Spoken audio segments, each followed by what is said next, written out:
What up, guys? And this is a quick announcement. Welcome to Sports Brawl. And we have an exciting match today between Cody Newberry and Jacob West. I'm excited to talk to them. We're going to talk to them real quick before we get over my judges. I'm going to go ahead and bring up Jacob first. Jacob, how are you doing, my fine fellow, and are you excited for this match? I'm doing good. I'm going up against Cody, who I don't think has ever lost. So nobody expects me to win. It's great because when I put my son to bed tonight, he said, Dad, don't let him beat you too bad.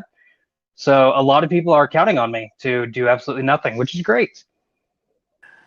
Hey, man, you can't say you're going to do absolutely nothing. This is going to be an interesting match. All right, Jacob, I'm going to go ahead and be right back with you. I'm going to go over to Cody real quick. Cody, how you feeling, good sir? Oh, how am I feeling about a debate match? Pretty confident. I stopped getting nervous like 4 matches ago. This is kind of my realm. I like movies, I like TV, but like sports is my bread and butter, some would say. So I feel bad for Jacob because he got the rough end of the draw. But I expect if he plays anybody else, he could win because I think he's knowledgeable, but I just don't think he's ever played a player like me. So we'll find out. Now I'm going to go ahead and introduce my judges. First off, I have with me, as always, I'm excited when he's on a panel with me, Mr. Ryan Payne. How are you doing today, good sir? Are you excited for this match? I'm pretty good right now. Apparently, my microphone doesn't want me to talk, so it kind of seems to me I might be a little speechless during this debate round. But I'm definitely looking forward to this. Sports is always a very, I say, complicated when it comes to debating because it's nothing but personal preference here. So it's going to be very hard to be unbiased, but it's going to be pretty easy since I don't have to play. Absolutely. It's going to be keeping it unbiased and keeping it fair. That's what I like. And I'm going to go ahead and introduce Dan Skip Allen next. Dan, are you excited for this match? Yeah, sure. I heard something about Cody being really good at debating, but I really haven't seen any of it myself. Sports, I know, is his realm. We'll see if he's any better at sports debating than he is regular debating. Absolutely, absolutely. I'm excited to see this. Guys, I'm going to go over the rules real quick with you. We have 4 main round questions that goes 1 minute and 30 seconds, 5-minute main round debate, and 1 minute close. Now, if I can speak correct. Now, each competitor does have the opportunity to use a 1-minute extension either within their opening or their closing. They can use that once per match, wherever they would like to use it. Now, just for the competitor's knowledge, when you see this, you have a minute left in your debate round, 30 seconds left, and 10 seconds, in which then I will count down the 10 seconds and call you on time. Any other rules? I don't think so. So we're going to hop right into this, and I'm going to bring the competitors up on stage real quick, and we're going to go over the questions. And I'm going to go to Jacob. You're going to open this first. So we're going to go to you first with your opener. And the question is, what is the best team that has never won a World Series? And you have 60 seconds on the clock when you start talking. 90 seconds on the clock when you start talking. Sorry about that. All right. Well, the best team to never win the World Series. When I saw this question, I was thinking, what team was super close to winning, but missed it by that much? And the team that I picked, the obvious pick, you can just look at my other competitor and the judges and some of the judges and see they root for this team. So it's obviously the right pick. That would be the 1986 Boston Red Sox, who made it to the World Series and lost because of Billy Buckner.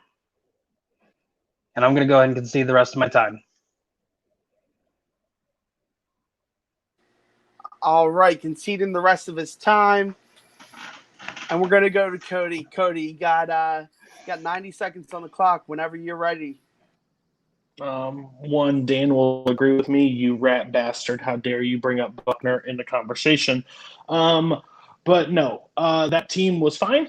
I'll get into that in a second. But my main choice is there was no team pretty much as dominant in the 90s as the Atlanta Braves. The Atlanta Braves of 93, to be exact. This team had arguably the best pitching staff ever assembled, the hottest, greatest young talent on a team put together. They won 104 games and didn't make it to the World Series. They lost to the division rival that they got the crown. That's a team that lost its momentum. That's a team that had everything going for it and fell before the World Series. They didn't even get a shot at the World Series because they came up short in the NLCS or the division series. That's insane to me. So, like, yes, it would be one thing to make the championship, but my team didn't even get a chance to make it there because they fell to their division rivals, which is an insulting insult. So the Atlanta Braves in 93 are the clear choice of the best team that never won it all.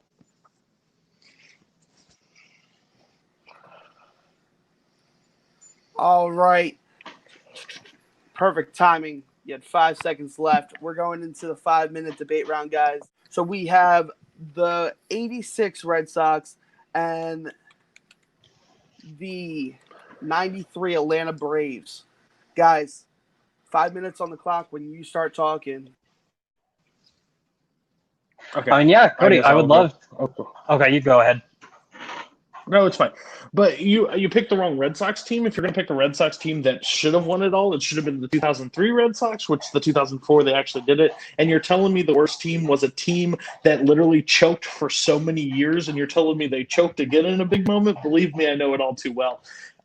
It's not the worst team. They made a mistake and they still had a game 7 to play. That just killed their momentum. They weren't a complete team. They had one giant star on their team named Roger Clemens, but they literally traded for Tom Seaver at the last point of his career, which is another notable name. This is Greg Maddux, Tom Glavine, like those people. John Smoltz are on this team, and they couldn't pull together a 3 wins in a row to knock the Phillies off. That's a little insulting. They're the best team, clearly. Yeah, and they couldn't pull off 3 straight wins. That's exactly why they're not the best. The Red Sox made it to the championship. They were able to finish, except for the very end, which the Braves didn't even get a chance because they weren't good enough to make it. You say the Red Sox only had one monster player. I kind of agree with you because, yes, Roger Clemens was fantastic. He was the AL MVP. But you know what? They also had 4 other players in the top 10 in voting. So you can't really say that they only had one monster player. Not only was Roger Clemens the AL MVP, he was also the Cy Young winner, like one of the only times that's happened to show dominance. And John McNamara was Manager of the Year. Guess what? You don't get Manager of the Year if you only have one star on your team. Let's stop right there because last year the Oakland Athletics literally won the Manager of the Year and they barely made it off. So please let's stop that bullcrap argument. Your another argument that the 86, the play stops. They can't be a complete team when one guy makes an error and you can't show up for Game 7. Like, that's a problem with your team. Defense wins championships, and clearly Buckner at first base was your mistake in that team. Overall, they made mistakes through that entire series. Yes, they were able to make it to the World Series, but this is the best team to not win. So, yes, they were so close, and they pissed it away, just like the Cardinals did against the Royals. One bad play ruins it. But the team that was assembled to go to the World Series that should have had a clear shot, and they fell apart, was clearly the Atlanta Braves. The Atlanta Braves had stars throughout the entire thing. They had Chipper. They had John Smoltz, Tom Glavine, and Greg Maddux is an insane arsenal that you have to throw, and you couldn't pull them off. So that's when the playoffs got too big for them. They were the team of the 90s. They won it in 95. They should have went on a huge streak, and they just couldn't pull it off. And that's the problem with the Atlanta Braves. Yeah, but you're saying this team was so great. They won 104 games. They were supposed to be the team to beat, and they didn't make it. Guess what? The Red Sox won 95. They were 9 short in the regular season, but you know what they also did? They made it all the way to the championship. won 3 games in the World Series. How many did the Braves win in the World Series? How many? Oh yeah, 0. So the a big fat goose egg. The question is not what the winning percentage in the World Series. The question is the best team assembled that didn't win the World Series. Your team got there. My team couldn't even smell it, and that's a problem because they were that dominant and they lost to the division rivals. So that's what I'm saying. You have to pick a team that squandered an opportunity, not the team that missed a chance because they made a defensive error and you collapsed. Like, that team wasn't assembled as the best team assembled ever in baseball. That team was a lucky force that got their way to the World Series and pissed it away because of Buckner. That team was lucky to get there, and it's not a shocker that a Red Sox team got to the World Series in the 80s, 90s, or whenever and pissed it away. That's a normal thing for the Red Sox. Your problem is you picked the wrong Red Sox team. 2003 is the correct year for that team. It's 100%. Yeah, but really the only reason that they lost that game, though, is not because of Billy Buckner. I mean, the guy was a fantastic first baseman. He is remembered by one play, just like the Chicago Cubs fan who caught that foul ball. Pretty good guy. I don't know. I've never met him, but you know what? Everyone hates him because he did that one thing. Did you say a fantastic first baseman? You uncultured man. Mediocre at best, my friend. Mediocre at best. You can't cover the 5-hole? Please. That's not a great first baseman. Okay, just because he screwed up on one play does not make him mediocre. I mean, it literally have made you the ever entire team choke. It made the entire team choke the next game. Have you ever played first base? I mean, you would probably do the same thing. There's no way you can stop every single ball that comes towards you. It's impossible. It just so happens to be. I sure hope. For the major leagues, I hope so. Jeez. All right, guys. We went to Jacob first. We're going to go to Cody for his close. Cody, you got 60 seconds on the clock. When you start talking.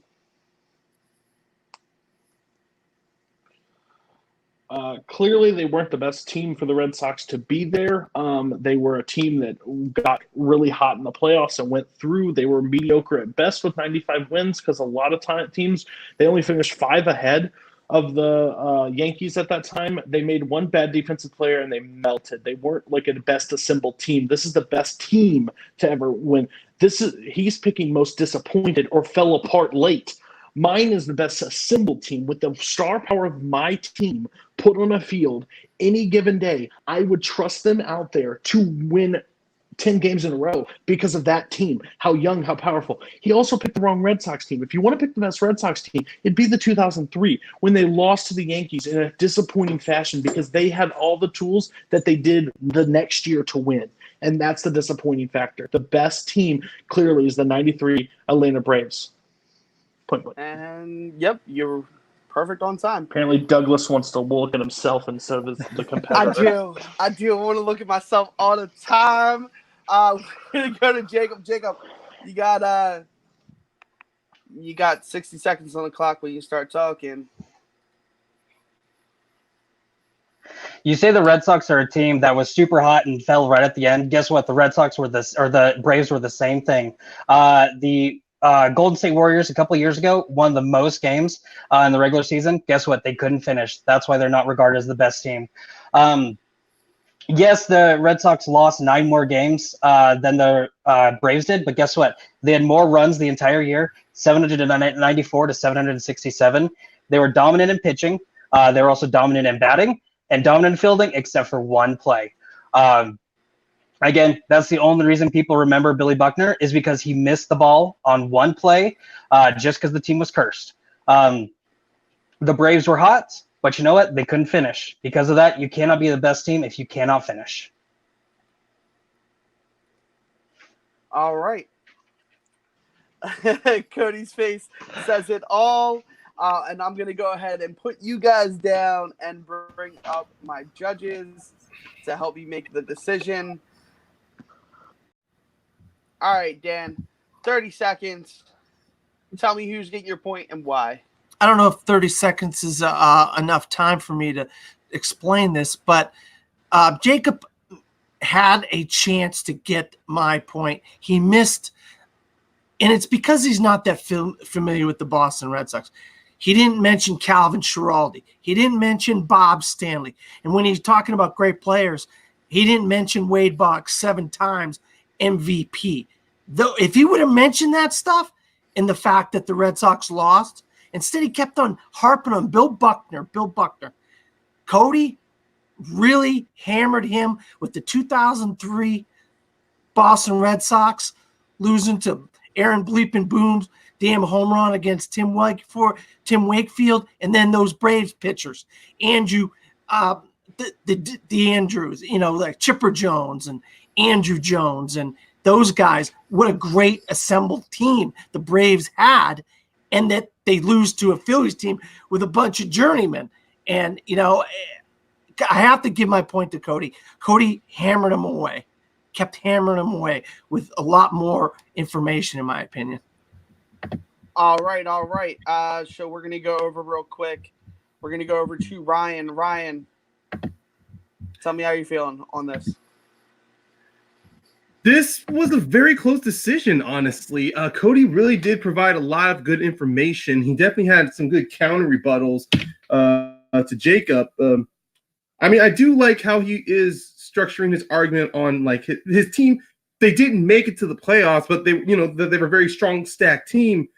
Ultimately, though, Jacob does. Oh God, these guys are just so good. Jacob really does give some good points. This was a dream team of players, and they fell short. And the fact that they did go to the World Series, though, and no matter how well you structure that question, I'm gonna be honest. I'm gonna give my point to Jacob here because as much as I appreciate Cody and his pick of the Braves, the fact that the Red Sox, they made it to the World Series, they got to Game 7. And even though they fell apart despite the reason behind it being Billy Buckner, ultimately when it comes down to it, I think Jacob just had a more stronger case in my opinion, though, because the team did play, and there is records of many baseball teams having such a strong like dream team field of players that are well stacked and still fall short at the playoff. All right, and that's why there is 3 different judges here, and here's where I'm looking at it. I just seen Cody ding the 86 Red Sox more than Jacob ding the 93 Atlanta Braves. That's what it comes down to on the point structure. He dings you a lot with you not even picking the best version of a team not to get it, which was the 03 Red Sox. I really wanted to root for you because the 93 Atlanta Braves were I wish you would have brought up a couple other points, but at the same time it came down to who dinged who more in this batch. So yeah, Cody is getting the point for that one.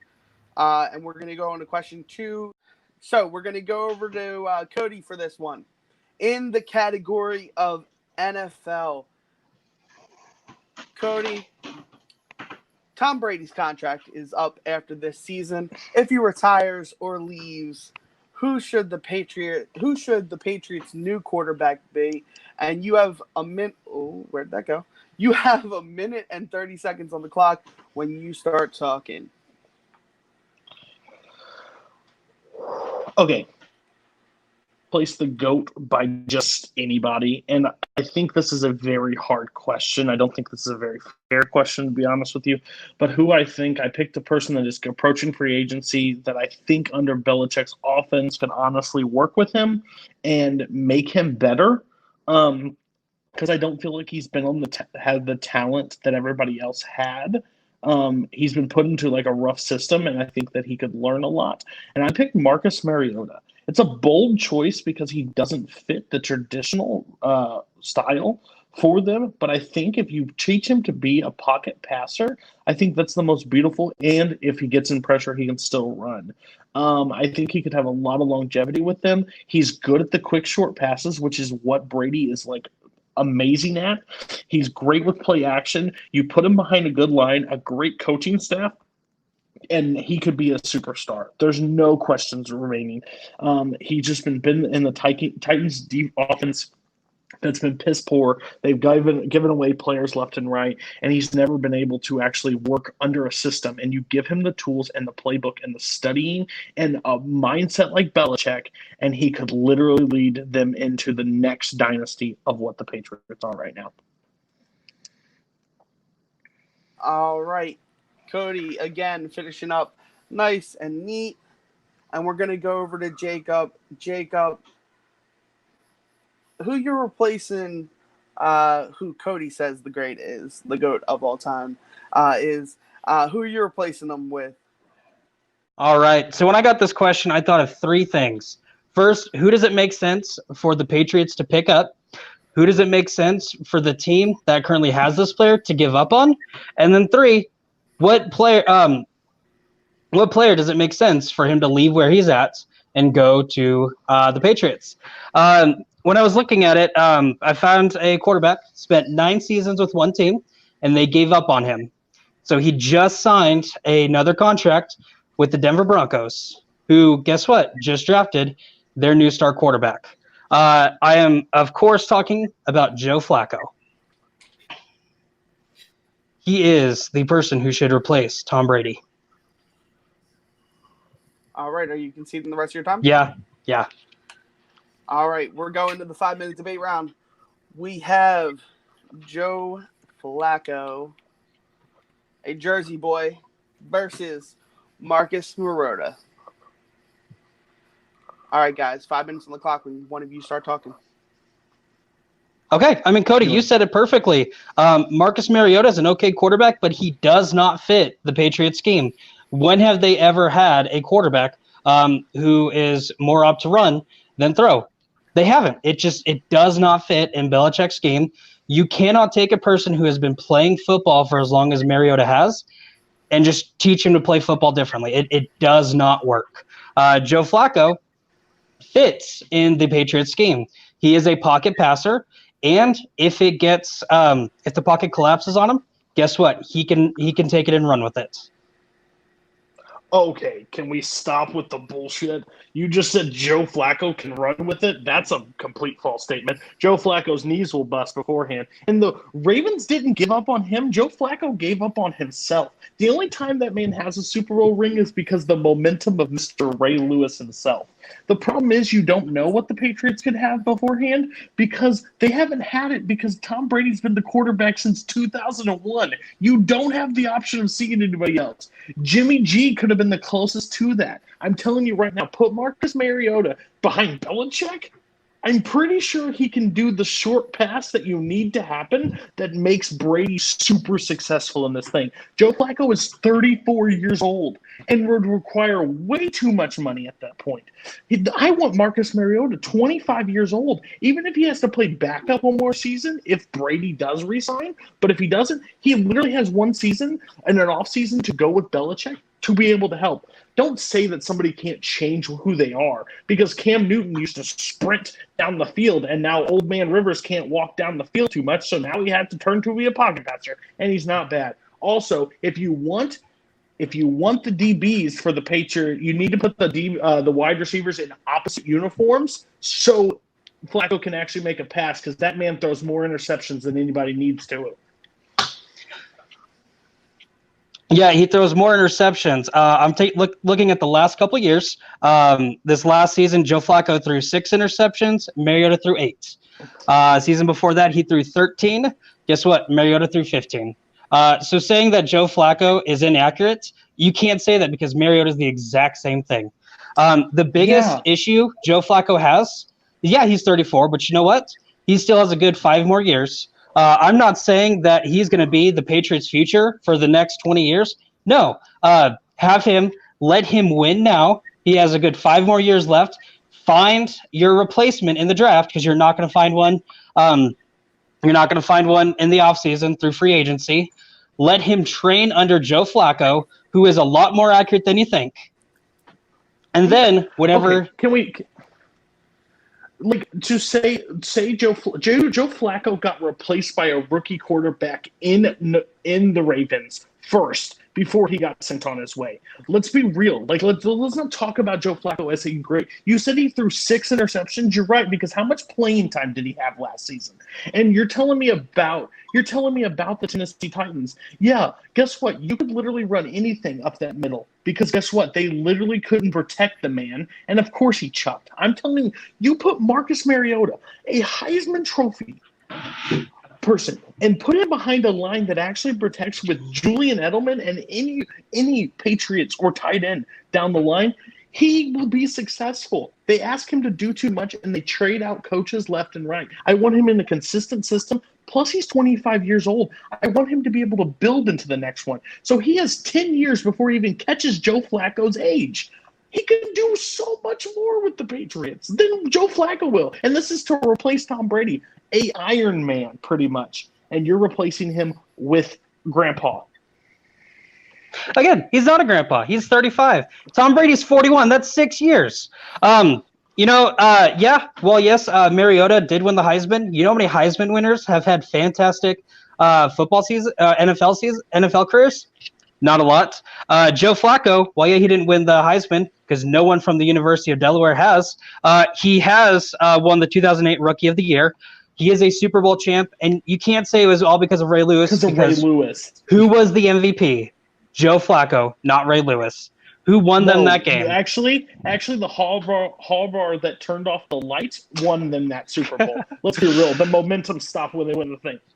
Joe Flacco will not have the team behind him to support him. The other teams gave up on him. The team that had him for 9 years said, we've paid him too much. He's not as good as he is. And you think Belichick's going to sign on for that? It's not going to happen.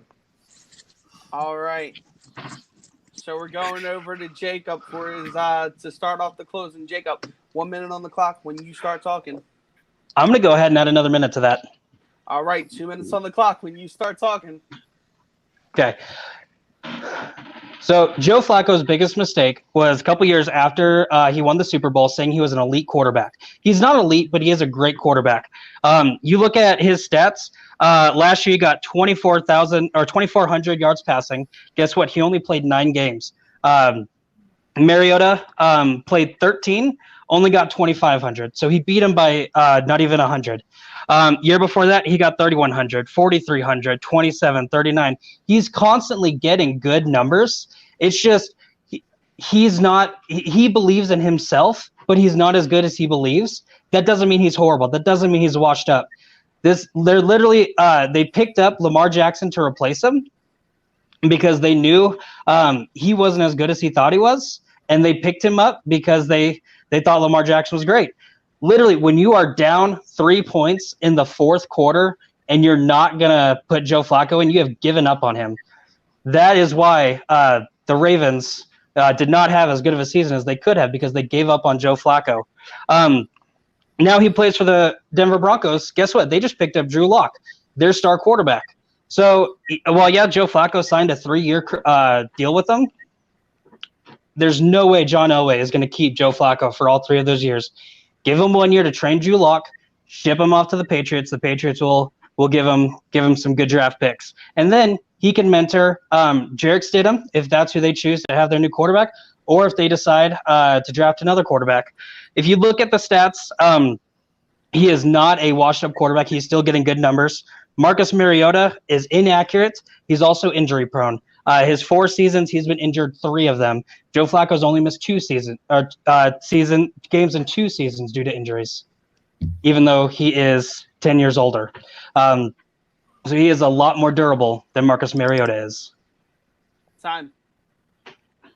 Beautiful. Cody, 1 minute. I'll take a minute. You're going to take a minute? All right, 2 minutes. 2 minutes on the clock when you start talking. So the biggest thing you kept saying about it, stats. I want to talk about winning percentage, and that's a problem that Flacco has not been able to do. He's also always been in a defense-heavy league and not led offensively. You keep mentioning that players like – you literally said that John Elway won't keep him around, so you think Belichick will, and you think they'll unload draft picks to go get him? Listen, so he's replaceable is what you're saying, and you're going to put him on the Patriots. You keep saying that he called himself an elite quarterback, and that's not what he is. Well, I'm sorry to tell you, but Tom Brady is an elite quarterback, and apparently you've never been around Boston sports fans because they demand the respect and they respect greatness. And the problem is Flacco's not going to give him that. See, I want a young guy. I want what Belichick wanted. He wanted Jimmy G. He didn't want to trade him away. That was the perfect person to replace him. He couldn't get him. So now give him another young guy. A young guy that could literally lead them. You're saying that he was injured. Well, congratulations. Most players do get injured at times when you have an O-line that's a piece of shit. You get hit a lot, you're going to walk away injured. This is a contact sport. But you put him behind the O-line of the Patriots, and you put him with the weapons of the Patriots, he actually turns into the quarterback that you need him to be. He is a quarterback that has been a victim of the wrong system, not that he's too old and can be replaced. He needs to be behind a great mind like Bill Belichick to lead it. You're saying like 2,500 yards, 9 games, blah, blah, blah. You're saying a bunch of stuff that really doesn't matter. They literally picked 2 quarterbacks to replace the man. And now you want to put him on the dynasty that is the Patriots. No, you need a young guy. You need a guy that's just like Brady that could ride through the ranks. People think he's underrated, just like Marcus Mariota, because he hasn't had a season to prove it. And put him on the Patriots. He will have a dominant season and actually show that he's the quarterback that we all knew he could be. Perfect time. All right. Glad I don't have to go to this one first. We're going to go to Ryan. Ryan, where do you see round 2 falling? Oh, God. Honestly, it's another close call for me. I guess ultimately, yeah, it's, going off of your last judge, Doug, this was more about who had more pings, more hits. And Cody, he had more hits, honestly. He had more responses. He had more counters on Flacco. He was not aggressive, but he was there to, course correct every time when it came to Mariota. And also how he kept locking in on how the fact he's a young guy to where Belichick can build his team, where he can hone his skills with the Patriots. Well, not taking any more time, I'm gonna give the points to Cody. All right, and I'm next up. So we have Mariota and Flacco, and looking down at this, I think it comes down to what Cody says about it being he would get more time to develop as a player under a system that would actually benefit him, and he would benefit that system. Whereas Joe Flacco is only going to get, 5 more years? Is what you said, Jacob? Like about 5 years? So you kind of hurt yourself right there. Great quarterbacks can go up to 42, 43. Brett Favre being one of them. Went downhill, but he's still one of the best. I know it wasn't. Okay, relax. I was trying to help him out a little bit. He had a fantastic last year too. I'm still giving you the point, Cody. Shut up. It just take it away after that. Take it away. It just comes. All right. It just comes down to what the player would bring to the Patriots overall. And while I love your pick as a native Jersey boy, I unfortunately couldn't go with him just because of that. We are going to go into question 3, which is in the category of UFC. We are halfway through the year, and we want to know what has been the best fight of 2019 so far. And we're going to go to Jacob first. Jacob, who's got your best fight of 2019? When you're ready, you got 1:30 on the board.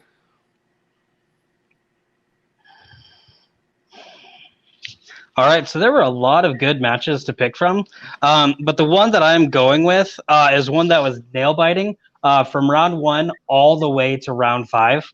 That was Max Holloway versus Dustin Poirier in UFC 236. This was a 5-round match, lasted all 5 rounds, and again, just like I said, nail-biting all the way through. There was never a moment where you knew who was going to be the winner. Literally after 5 rounds, it was just like some of the debates that we have seen. coin flip in the air to see who won. It did come down to Dustin Poirier winning by decision. But again, just like I don't envy some of these judges and some of these debates we've seen. I don't envy the judges that judge this UFC match. All right, are you conceding the rest of your time? Yep. All right, Cody, you have 1:30 on the clock when you're ready. So, this is going to be bad because I can't really pronounce. I don't want to butcher both these names really bad, but it's Israel versus Kelvin from the same exact event. It was the one underneath this, the Max Holloway and Dustin Poirier fight. This fight, if you want to talk about back and forth, this was 100% back and forth. Literally, Israel is Anderson Silva reborn, and literally had the reach advantage, had everything on him, and had 8 inches on this guy. And he literally came in, no shot of winning, and knocked him down in the first round. Then Israel knocked him down in the second round. And then Kelvin knocked him down in the third round, and then knocked him down. Israel knocked him over in the third round. Fourth round, he went down. They traded blows back and forth. It was a decision. It was the most entertaining fight, and the energy was out of the room for Max Holloway. That's what I'll explain at the end. But there was spinning black fists, try to do takedowns, straight right hands, jabs, hands down, taunting in the octagon. It was one of the most entertaining UFC fights that I've seen in the longest time. It went 5 rounds when most people thought it would go 2 because of how dominant Israel is. So I will concede the rest of my time. I honestly don't think there's a question that this still is the best fight of UFC this year. All right, so we have Max Holloway versus Dustin Poirier, and then we have Israel versus Calvin. Guys, 5 minutes on the board. I don't want to listen. I don't want to brutally murder people's names either. Okay, so 5 minutes on the board when you guys start talking. Okay, I'm going to go first on this one. Problem with yours is, guess what? This is the problem with the UFC right now. Max Holloway moved up in weight class to fight a guy that was bigger than him, and he couldn't do it. Guess how dominant Max Holloway was before he took this fight? Want to know? 12 straight wins. He's rattled off 12 straight wins and then saw a bigger paycheck on the line and took this fight. He was outclassed the entire time and barely could have won a round. He was good in the first few rounds, but kept taking damage. Max Holloway has never looked this brutal in a match since he fought Conor McGregor. It was good on the scale because most people thought Max could actually pull it off, but he couldn't, and that's proven fact. I guess we watched 2 different you picked different matches than I thought. Because you said that there were takedowns in your match in the first 2 rounds. Those were the most boring first 2 rounds I have ever watched. It was literally, Israel had 8 inches on him. He wouldn't get close to him. Kelvin stayed as far away as he could. The entire first 2 rounds, there was nothing. Max in the third round. I do not remember the first 2 rounds. First. Yeah, how many times? Okay. I'll let you talk. Go okay. Ahead. Yeah, Max Holloway was dominating his league, so he wanted a challenge and stepped up. That's a weird argument. But you know what? He saw the challenge and he went for it. That first 2 matches, or the first 2 rounds of that match, he has been hit more times those first 2 matches in every single match he's been except for one. He literally was getting knocked down the first 2 rounds, and guess what? The next 2 rounds was all Holloway. He was all over Dustin. Okay. Listen, okay, I'll let you talk. Sorry. My biggest problem with your whole thing is literally there's a knockdown within the first 2 minutes of the round that he hangs on the cage and everybody's like, holy crap, he got him. The second round, you call about entertaining. Israel literally hits him straight in the face with a spinning back elbow, and he literally comes up swinging from the shot. You're talking about Max Holloway. Yes, Max Holloway has stamina. He's been in more 5-round fights than pretty much anybody. So, of course, he's going to be able to last in those 3 rounds. But guess what? We've already seen this match. And guess who won the first time they played? Dustin. It wasn't a shocker on paper yet again that he wins, but it actually went to decision because Max is a better fighter than he was. But you could tell the energy is completely sucked out of this event near the end because of the fight that happened right before it. There's back and forth, there's takedowns, there's literally crazy moves. He is literally Anderson Silva reincarnated, and he literally tries to do a Superman punch and like looks at him and like makes him. Kelvin has his hands down most of the fight and still reaches up and punches him numerous times to knock him down. It's a fantastic fight over and over. There's no question. And again, I guess you're right, because I remember watching both these matches on Sunday, and I just, It's a for fight, some not a reason, match, please. okay, whatever you want to call it, 6 of one, half dozen of the other. I watched both these fights Sunday, and I do not remember the first 2 rounds of the Israel Kelvin because of how boring it was. Literally, they would not go at each other the entire time. Yeah, after the next 3 rounds, there were some takedowns, but you know what? They would separate, and they'd stay away from each other for 30 seconds. The entire match between Holloway and Dustin, they were on each other. You saw in the middle of the second round, both men were battered. Both men were bleeding, going all the way until they heard the bell. Bro, there was nothing on your match up until the very end. Bro, your argument of that it's boring, I'm sorry, then UFC's not for you.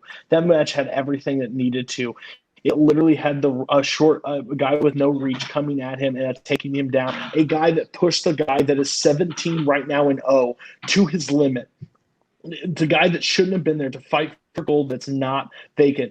These two had to fight for everything and battle each other, and it was a testament. You literally picked 2 star-studded people of the UFC, and of course they put on a good match, but it was not the great match of UFC. They literally, everybody talks about this is the fight to be all fights of 2019. They literally had everything in it, and maybe that's just not for you. Maybe if you want the 5-second knockout, run out and punch, UFC's not for you. This is a chess match. They balance each other out, and then they said, you know what? His corner says, I need you to win this round. And he literally, Kelvin went out and started swinging for the fences and knocked him on his butt. That's what you need in the UFC fight. You need an underdog, and you need a dominant competitor, and you got that. That's why Bleacher Report. All right. Who did I start with? I started with Jacob. So I'm going to go over to Cody. Cody, minute on the board for your closing. Literally, best UFC fights are really hard to determine because you can either like them by knockouts, you can like them by submissions, you can like quick finishes, you can like long finishes. Mine is more of a drawn-out thing. UFC is literally a chess match. You were going in there and one person wins, one person loses. And to be able to battle and swing on each other and throw it all on the line, because guess what? Tomorrow they might not get a shot. Guess what? Max Holloway will leave that fight and go back to winning his featherweight title. And you go to Dustin, he'll go over to play Kobe Covington, or he's playing Maradov. That's something you'll see. That's cool. But these two literally put it all on the line. There was Superman punches. There were back elbows. There were straight right hands. There was just 2 men brawling in the octagon that you didn't know how it was going to go. And the best thing about this fight is when it comes down to it, when the judges read off the decision, you don't know where it's going. Everybody knew where Dustin versus Max was going by the end. Absolutely. All right, Jacob, this is your chance. This is your chance in UFC to deliver a haymaker, closing it out for a minute.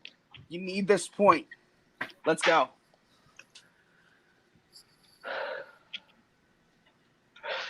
You say your match was better. Well, guess what? Bleacher Report in the top matches of 2019 voted my fight. I'm sorry. My fight number 1, your fight number 3. Your fight had everything as a classic. You're right. It had everything in the last 3 rounds.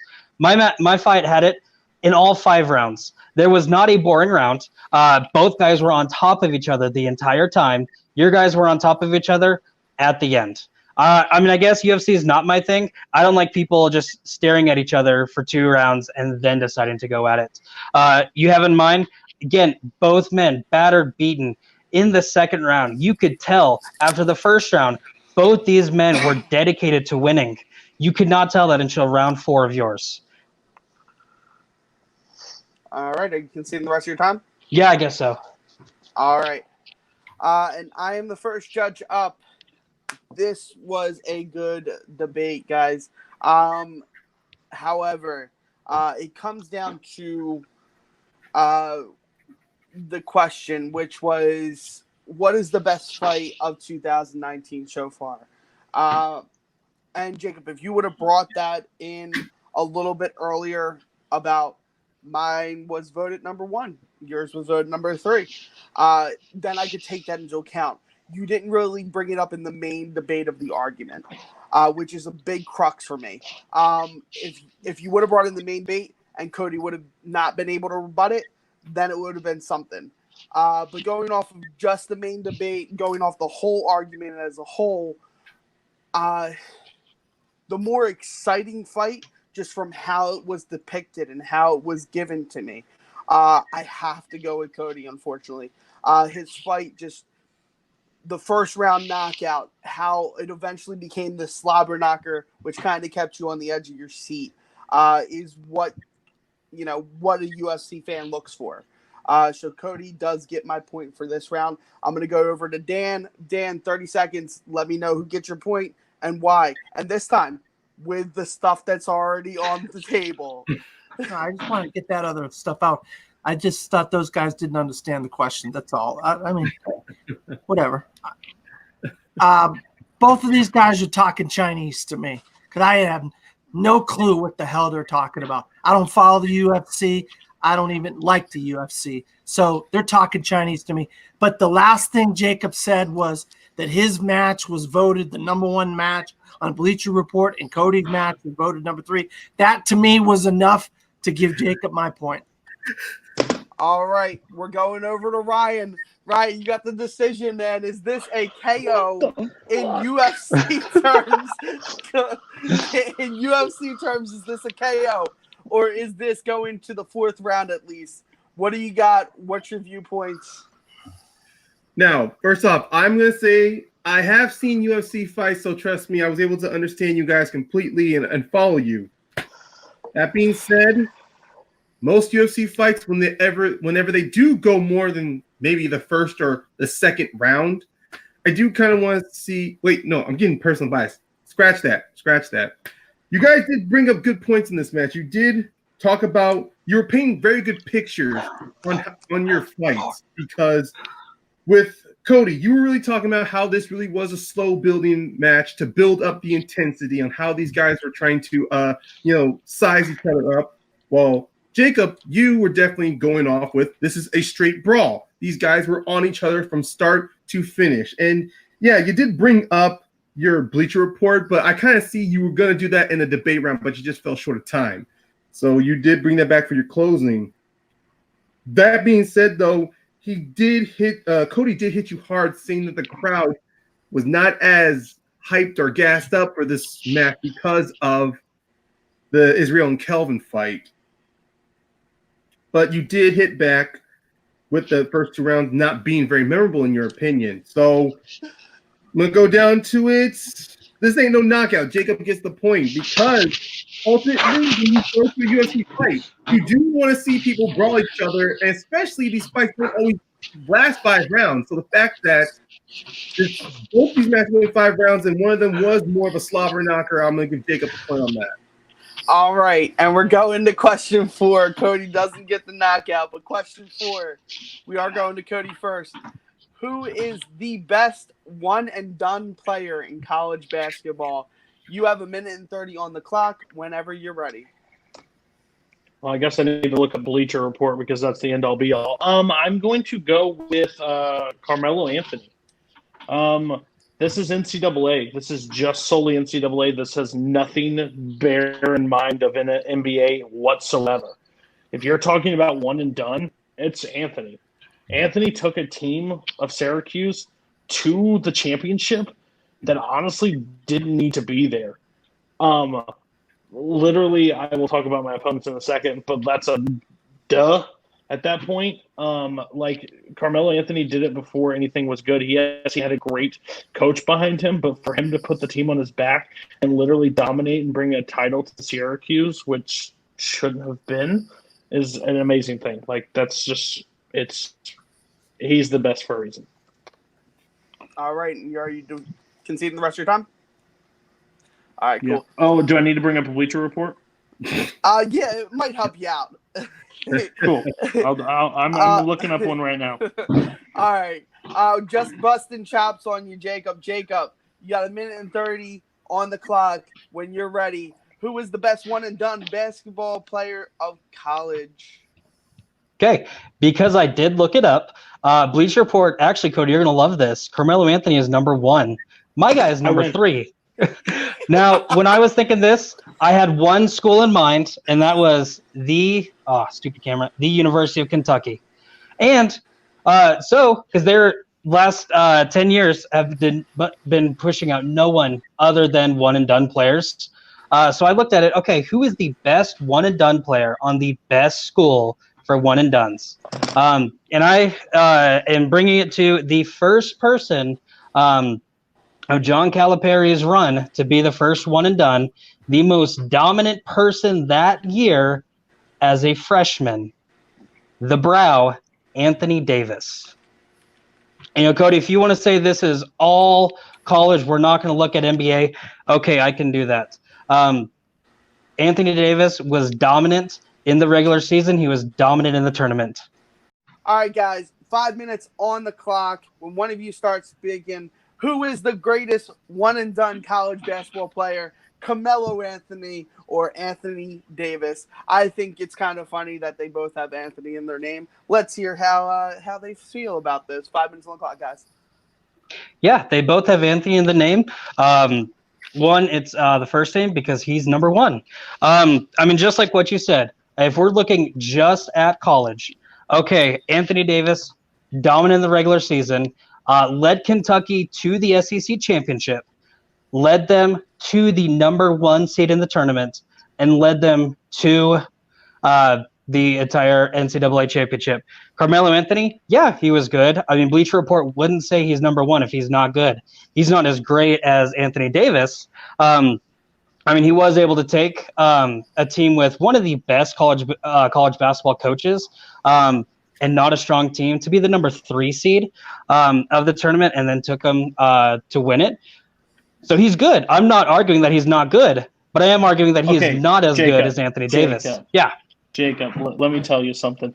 What you just did was open the debate for me and give me all my ammo. I don't actually have to debate because you debated for it. You're saying that the number 1 seed of the tournament ended up winning the tournament with Anthony Davis. Well, congratulations. My one-and-done player took the 3 seed with a good coach and ended up winning. He actually outscored him in the regular season. Anthony Davis did over 14 points a game, 10 rebounds, forced 20 points and 10 rebounds. So you're telling me that this is, judges, let me tell you, this is what's called a biased sports choice. This is what's called a bad move because all you do is kiss ass of your sports team instead of arguing a thing. Everybody knows Kentucky is great. Kentucky just pumps out one-and-dones. They're good, but they're not the greatest. The greatest one-and-done person is not taking a selective group of freshmen that is all stark recruits and actually leads them to a national championship. He put the game on his back. That's the reason why in the NBA he's never worked out because he can't do that. He doesn't have the base. But in the NCAA, there's no better than Carmelo Anthony. Carmelo Anthony. He literally led a team that shouldn't have won the national championship and won it with him because he is that star-studded of a player. Again, going back to what you said, Kentucky has been shooting out teams of 5 All-Stars past couple years. 2012 was the first year under Calipari. He didn't have 5 All-Stars. He had 2. He had Anthony Davis and then Michael Kidd-Gilchrist, who was not that great. If you look at the years, Anthony Davis in 2012 was a first-team All-American in the NCAA. He was he won the Wooden Award and the Naismith Award, and he was also the AP Player of the Year. Taking a look at 2003 when Carmelo Anthony was it, he was only a second-team All-American. He wasn't the Wooden or the Naismith Award. It was T.J. Ford. And then AP Player of the Year was David West, not Carmelo Anthony. Yeah, do you realize the draft class that came along with Carmelo Anthony out of that? Tell me the Giraffe Cast. You literally just missed Michael Gilchrist. Yeah, Anthony Davis is one of those reasons that certain players shouldn't have to play college ball because he's a freak of nature and he just comes out. Not meaning he's the best. He just has a skill level and he's giant. So at the end of the day, he dominated all. The SEC back then and it still is, a trash basketball league. 100%. It is nowhere near the ACC, which Syracuse had to win. That's the whole problem with your argument. I think they're even in a different conference back then. But it doesn't Syracuse really matter. is Big East. Yeah, Big East. So my only viewpoint is your SEC is a trash thing when you can walk in and trump a bunch of teams that you honestly should because they don't have a basketball program worth a damn. It's more of a football-based team. And yes, he can run up his score. When you have to battle against them and Carmelo to stand out as one of the top players in the draft class of 2003, that's an impressive accomplishment across the board. SEC is not a trash basketball conference. Yeah, they're more known for football. Florida, one of the only teams to win 2 championships back-to-back. Tennessee has had great years. Kentucky, obviously we're arguing it. Vanderbilt's been good. We're talking 2012, buddy. We're not talking about your past. I'm looking at right there. 2012 on, it has literally been them, and that's it. Kentucky's because of how dominant they've been. That entire conference. Because Calipari pays people. Let's be real. College basketball is the most corrupt sport right now in the world. I'm telling you right now, Carmelo Anthony took a team, a 3 seed, and ended up winning the tournament. You took a 1 seed and won the tournament, which is an obvious choice. I'm telling you right now, Carmelo Anthony literally dominated better stats overall. Yes, he did win the Wooden Award. But Time. All right. We went to Cody first. We're going to Jacob now. We're going to Jacob now. Jacob, you got a minute when you're ready. Okay, you say he has better stats. He has a little bit better stats offensively. Guess what? Basketball's offense and defense. No one was more dominant in defense than Anthony Davis. Anthony Davis, guess what? He's a power forward, and he's dominating basketball. You know who dominates basketball? The little guys. You look at the Warriors right now. They have an entire team playing 3-ball. The best players right now are small forwards, not power forwards. He's dominant enough that he is one of the best players in the NBA right now, one of the best college players, and he's a big man. It's not a lot of teams have big men because they're not as good, except for Anthony Davis. That's why he's been one of the most sought-after players in the last couple of years with trade deadline and free agency, and he was dominant in college. You have 14 more seconds. I hit that by mistake. Oh, okay. And if you look at NBA too, 3-time All-Star, 3-time All-Defensive Player of the Year, even an All-Star Game MVP, Carmelo Anthony has only been good in the Basketball World Cup because he is a horrible teammate. And time. All right. Cody, 1 minute on the clock. Whenever you're ready. When a man is out defense and matches the same defense rebounds as Carmelo Anthony and Anthony Davis, that's a problem on your stat sheet right there. You brought up NBA. I'm sorry, buddy, that doesn't count. You're saying he's a bad teammate, but he literally brought a bunch of nobodies to win a championship with Syracuse. Yes, Jim Boeheim's your coach, but guess what? You still have to go on the court and you have to shoot it. Jim Boeheim can't do that for you. At the end of the day, Calipari has pumped out one and dones, and I think Kyrie Irving's a better player in a Duke. I believe that there are better. Not sorry, I used the wrong person. There are better one and dones from Kentucky than Anthony Davis.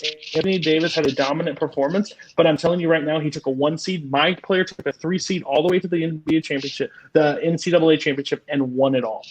At that point in the day, there's no argument.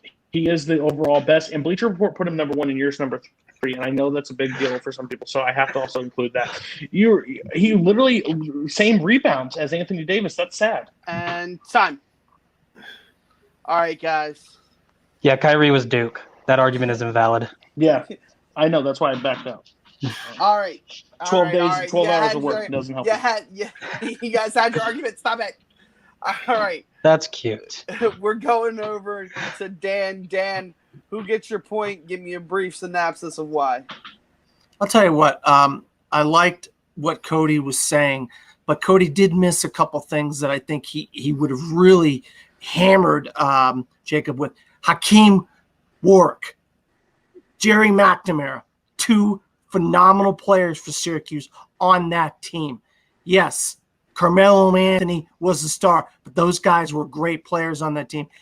The problem is Jacob picked a player of Anthony Davis. Kentucky does that all the time. They get one and dones all the time, and they win national championship, or they make it to the Final Four all the time. Syracuse, that's the one and only national championship.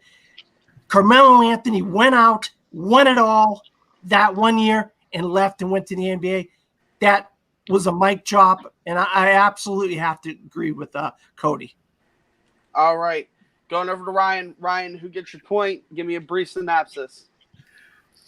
I'm going to be honest. About partway through the debate, you guys started to lose me a little bit. Not because – I mean, it definitely didn't feel like a shouting match. I don't know. I guess so many facts and numbers and were being thrown out. I just lost track. But I was able to get back on track. But I